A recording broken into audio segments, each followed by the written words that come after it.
wineta. Hey, how do wineta? Hey, hey, I've been a brother in the child. My children to Mokwana at Sunday. I mean, you don't know. I'm a quite. I wouldn't you have any ura. I'm a quite.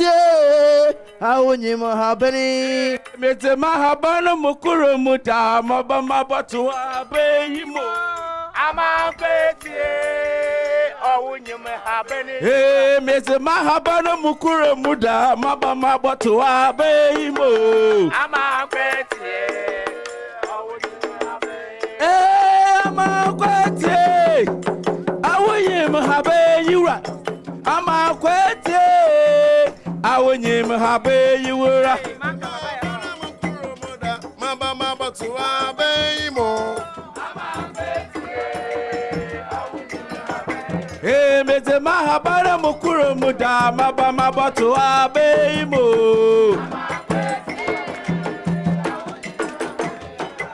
I'm a dirty.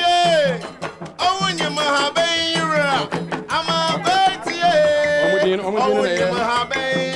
Mr. Mahabana Mukuru Muda, Mabama to obey him. I'm a dirty. Hey, Mr. Mahabara Mukuru Muda, Mabama to obey him.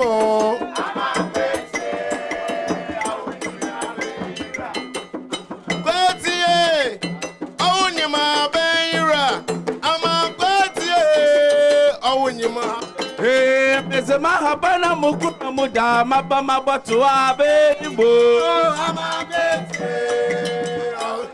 Hey, Mr. Mahabana Mukuru Muda, Mabama to obey him.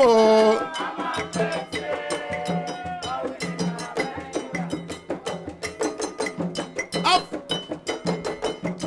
Watch out, operate to walk.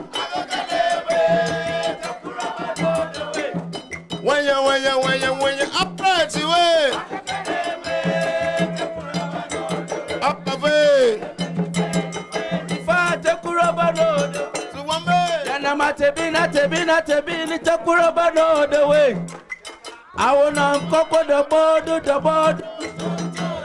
I feel come out in. Watch out, operate to walk. When you operate to it. Up a way.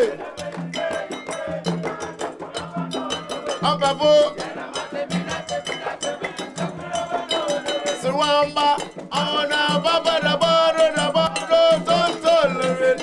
Odobe. Afishiapa, Yamona Fishiapa. I feel come out to know Afishiapa. Kwabwe, if you know, who miss a Kwabwe, if you know, number one.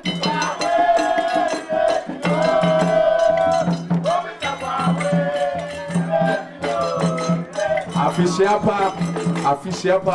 I feel come out here. Ikumana sana mane bobo.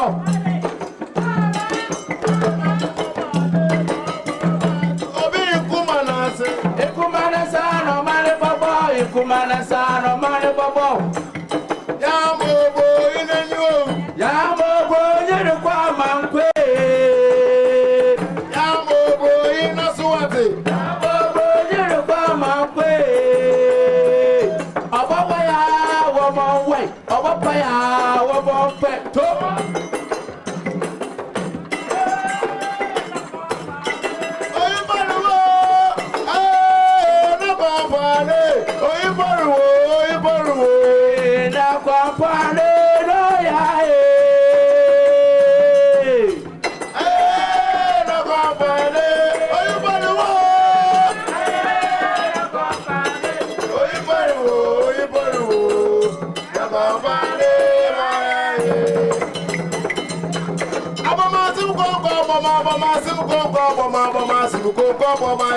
Abama every day, man, Lolo chase you go problem. I have a family. Abama, Abama every day, man,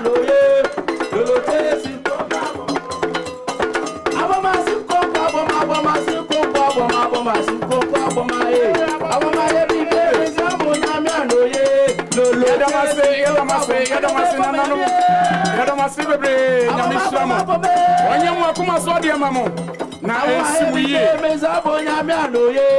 sabri amene ukasai yedi Ghana ni anu Ghana ni esha Ghana ni efra Ghana ni eka Ghana baba so na wiase nyina ye pense enya amamne Ghana nti ye bedi Ghana agro sabri yedi nsembo emu odi pa abehia ye nuanom a wo mo Tema station no mo to jeans ni ntade ahodo omu ba amamre ne amane kwa so obedi Ghana agro ahodo ni bi na ye de ani ahwe bi de ye anto akire wo wale ludu ni de tete sa ye mfa sabo emu ode pa emfa nhia Tema station mrantia o mani ade no minim amamre no minim amane no mu di agro ni kwa so aha sabri Tema station jinseres for ena sabri omu bai omu tontade papa wo Tema station na so Ghana amamre ne amane de omu nkonya na o se ye di amane na agro de ene ne hwa ye hunu ne ene ne disie e ka wo nentina na account eni nya na hwena nya sabri Tema station mranti ya kentra nwam emema wo mu ntwa da fanya wo be ma wo machi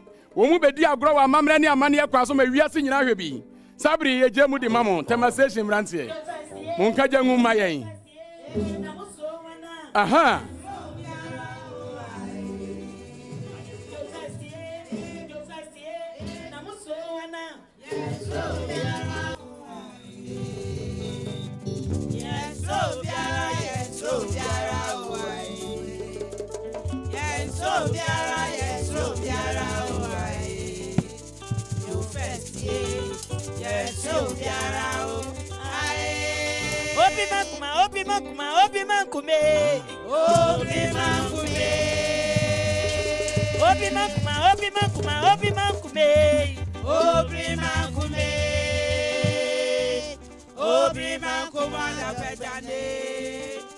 Obi kumada pejane oswe chinyambo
Yeah, and I know. Yeah. Also,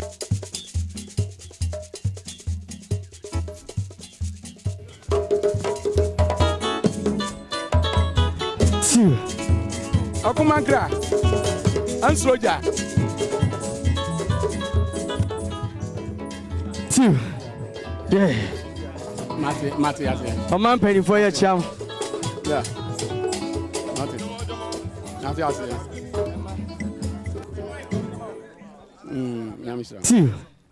two penny for hello penny for o man penny for your cham. Yeah, Tema station group.